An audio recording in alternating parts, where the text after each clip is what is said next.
Alam niyo yung mabigay lugod sa Diyos. Meron panahon sa aking buhay na akala ko, no? Eh, siguro nga ano to, honest mistake naman na yung ginagawa ko kalugod-lugod, hanggang da-discover ko, hindi pala.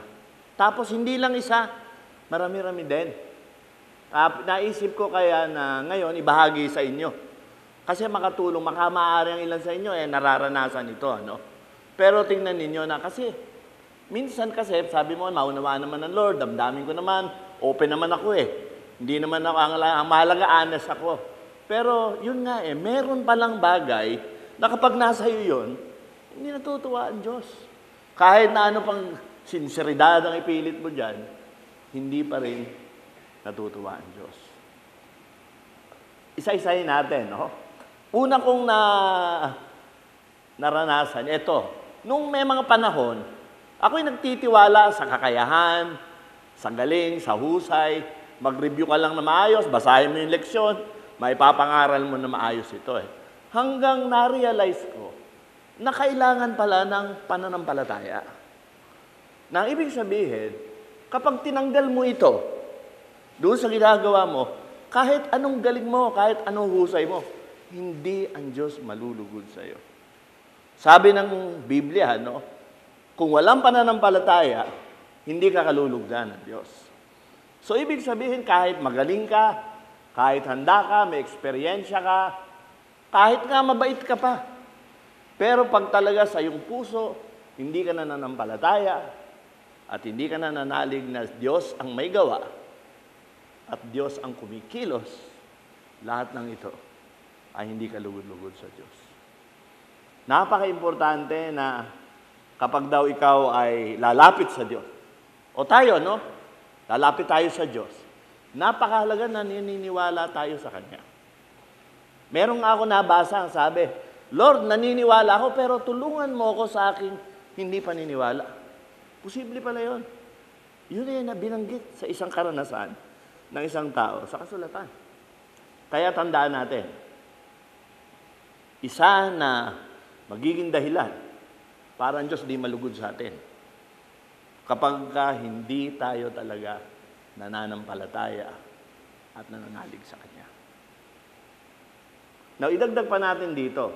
Meron din binabanggit yung tinatawag na tayo ay gumagawa alinsunod sa ating laman o yung in the flesh na tinatawag. Sabi ko nga, sino gagawa? Siyempre, of course, tayo. So, sa gusto mo, hindi pwedeng hindi ka gumawa sa laman. Alam mo, sa totoo lang, dapat mong i-recognize na meron kang ginagawa na kahit laman mo ang gumagawa, ito'y gawain ng Espiritu. At meron ding gawa na laman ang gumagawa at laman din ang may udyok.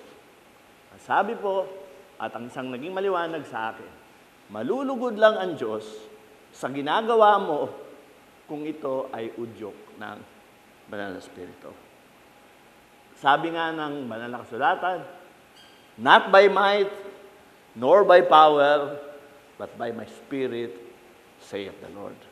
Kung tayo man ay nakakapanambahan, kung tayo ay nakakapagpuri, kung tayo ay nakakapigay luwalhati sa Kanya, bagamat ito ay ginagawa natin sa ating pisikal na pangangatawan, ito ay ginagawa natin sa kapangyarihan, sa paggagabay ng Banal na Espiritu.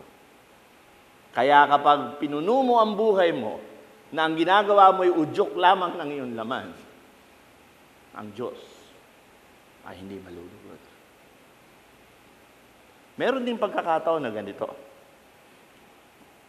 Alam mo tayo, pag gumawa tayo ng mga bagay, lalo na mabuti, lalo na pagtulong, ang mga tao sa paligid sa atin, tutuwa. Naranasan nyo ba na natuwa sa inyo tao? Kaya palakpakan ka? Sarap yun.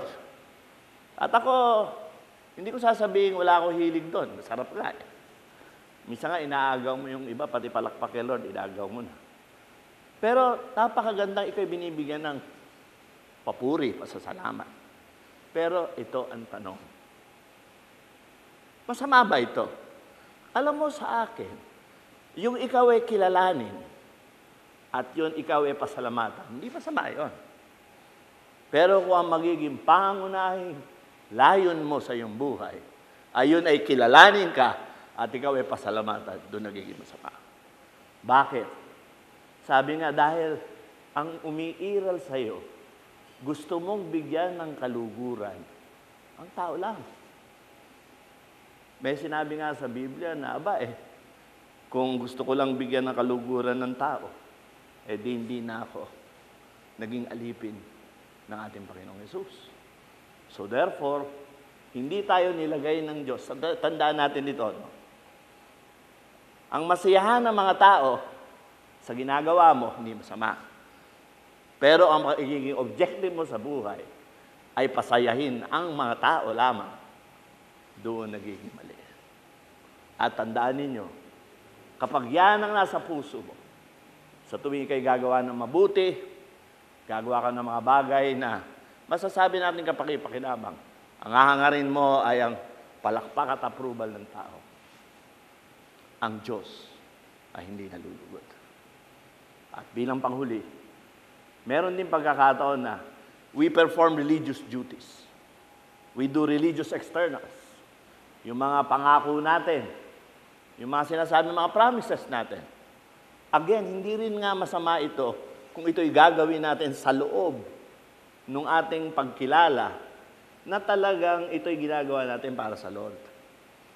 Alam mo kung minsan kasi even our own religious duties, ang pagdi-discharge ng tao nito, ang priority tuloy niya, yung pareng sarili lamang niya. Alam mo yung gumawa ng mabuti, tapos di na pasalamatan, tapos sumama ang loob, kitang-kita mo ng laman agad. Dahil ang dapat, kapag ka ikay gumawa ng mabuti, ngayon di ka napasalamatan, hindi naman para kanino man yan, para yan talaga sa Lord. Kaya ang kasiyahan mo, ganap pa rin at kumpleto. So yung apat na yan, kawalan ng pananampalataya, gawain na udyok ng laman, yung mga pine-perform natin mga externals, pero hindi naman naroon yung tunay na kahulugan at meaning. Lahat ng ito ay hindi magiging kalugod-lugod sa Diyos.